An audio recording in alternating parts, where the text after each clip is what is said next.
What if I told you that one of the richest cities on Earth was once nothing more than a tiny fishing village surrounded by endless desert?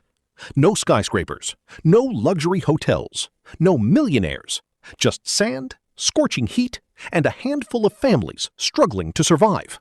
Today, that same city is home to the world's tallest building, some of the most expensive real estate ever built, artificial islands visible from space, and millions of visitors every year. But here's the biggest surprise. Most people believe Dubai became rich because of oil. The truth is far more fascinating. In fact, oil now makes up only a small part of Dubai's economy. So if not oil, where did all this wealth come from? How did a city with almost no farmland, almost no rivers, and one of the harshest climates on Earth become a global business powerhouse?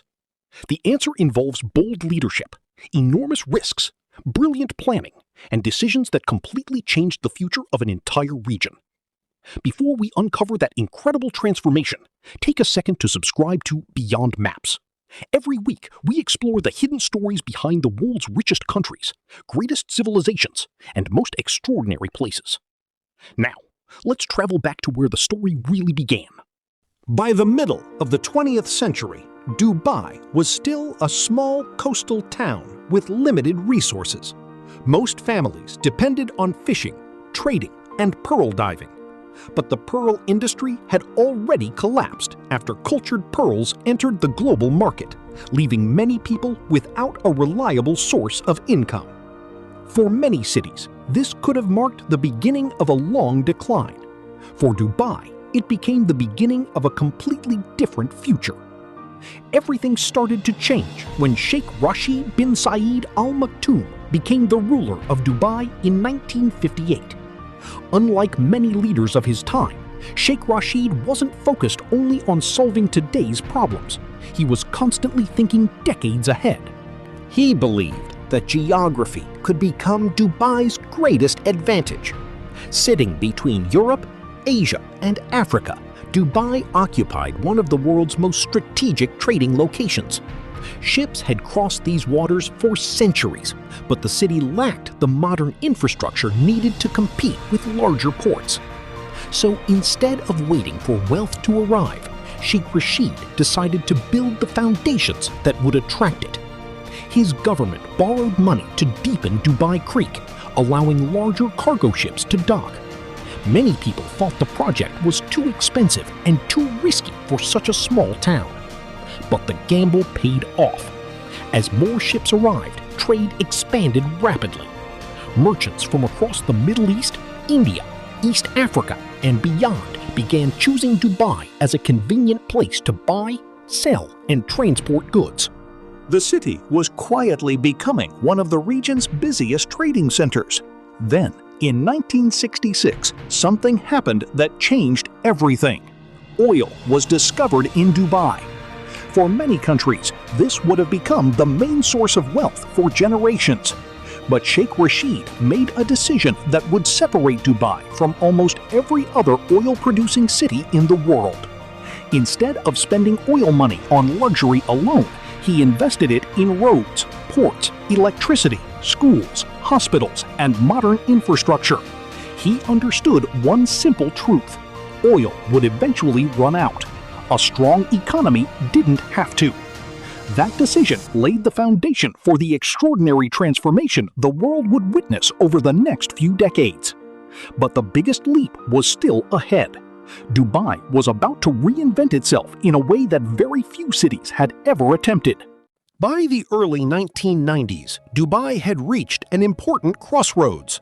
Oil had helped build roads, ports, schools, and hospitals. But the leadership knew one uncomfortable truth: the oil would not last forever. Unlike many countries that depended almost entirely on oil income, Dubai decided to prepare for a future without it. Instead of asking, "How do we sell more oil?" they asked a completely different question: "How do we make the world come to us?" That single shift in thinking changed everything. The first step was making Dubai the easiest place in the Middle East to do business. The government created free zones where foreign companies could own 100% of their businesses, enjoy tax advantages, and move goods quickly through world-class ports. For international investors, it was a rare opportunity. Companies that might never have considered opening offices in the Gulf suddenly saw Dubai as the perfect gateway between Europe, Asia, and Africa. Within a few years, thousands of global businesses had established regional headquarters there. But attracting businesses was only one piece of the puzzle. Dubai also wanted to become one of the busiest travel hubs on Earth. The city invested heavily in airports, airlines, and tourism. Instead of simply being a stop on the map, Dubai wanted to become a destination. Hotels became larger. Shopping malls became more luxurious. Entertainment became more ambitious. Every new project was designed with one goal: to give people a reason to visit and a reason to return. Then came another bold decision. Dubai started building projects so extraordinary that people around the world couldn't stop talking about them. Artificial islands shaped like palm trees, luxury hotels rising from the sea, massive shopping malls with indoor ski slopes, and eventually, the tallest building ever constructed by humans. These weren't just engineering achievements, they were global advertisements. Every headline, every social media post, every travel documentary made millions of people curious about Dubai, and curiosity soon became tourism. But creating breathtaking buildings was only half the challenge. The real test was convincing millions of people from around the world to live, work, and invest there. And that decision would transform Dubai into one of the most international cities on Earth. By the early 2000s, Dubai had become far more than a business center. It was becoming a city built by the world. Today, people from over 200 nationalities live and work in Dubai, making it one of the most diverse cities on Earth.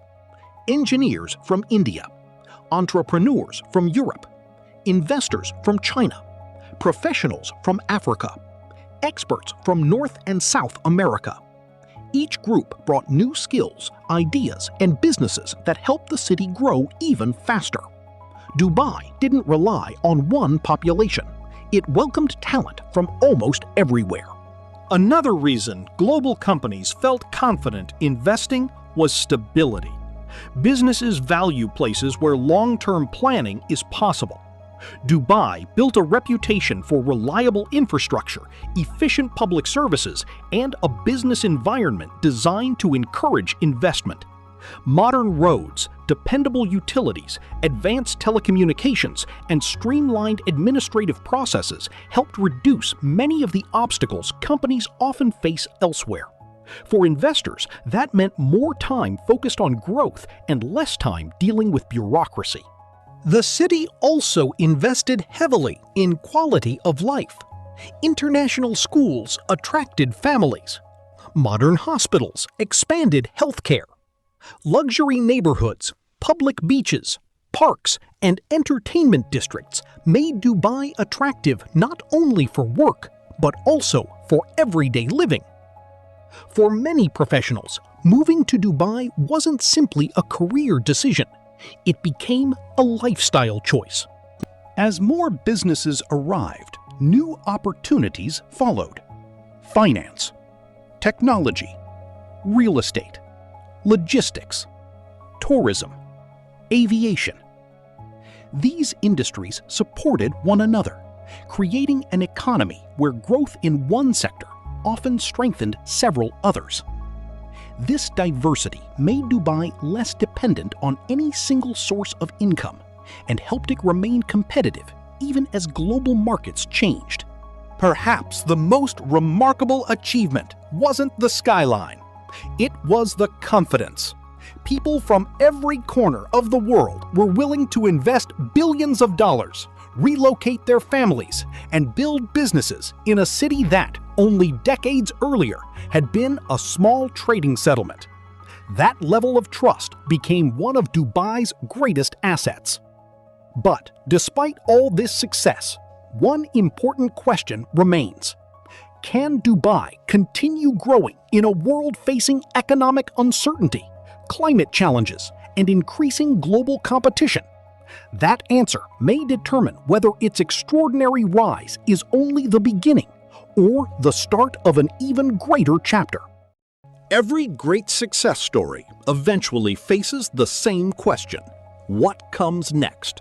For Dubai, the challenge is no longer becoming famous. The challenge is staying ahead. Around the world, new cities are competing to attract investors, technology companies, skilled workers, and international businesses. Competition has never been stronger. To remain relevant, Dubai must continue adapting to a rapidly changing world. One of Dubai's biggest priorities today is preparing for an economy driven by knowledge rather than natural resources. Artificial intelligence, advanced finance, renewable energy, space technology, digital innovation. These industries are expected to shape the next generation of economic growth, and Dubai is investing heavily to become part of that future. The goal is clear, not just to follow global trends, but to help create them. Of course, no city is without challenges. Rapid population growth increases demand for housing, transportation, and essential services. Extreme desert temperatures also require continuous investment in water management, energy efficiency, and sustainable urban planning. Meeting these challenges will require the same long-term thinking that helped transform Dubai decades ago. Perhaps the greatest lesson from Dubai isn't about wealth, it's about vision. History has shown that geography does not always decide a nation's future. Natural resources alone do not guarantee prosperity. And even a place with limited advantages can change its destiny through careful planning, bold decisions, and decades of consistent development. Dubai's journey reminds us that success is rarely built overnight. It is built one decision at a time. So, was Dubai's rise simply good fortune? Or was it one of the most carefully planned transformations in modern history? Let us know your thoughts in the comments below.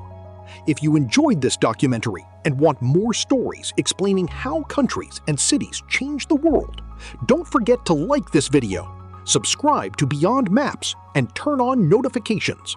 Because beyond every border, there is always another story waiting to be discovered. Until next time, keep exploring the world beyond maps.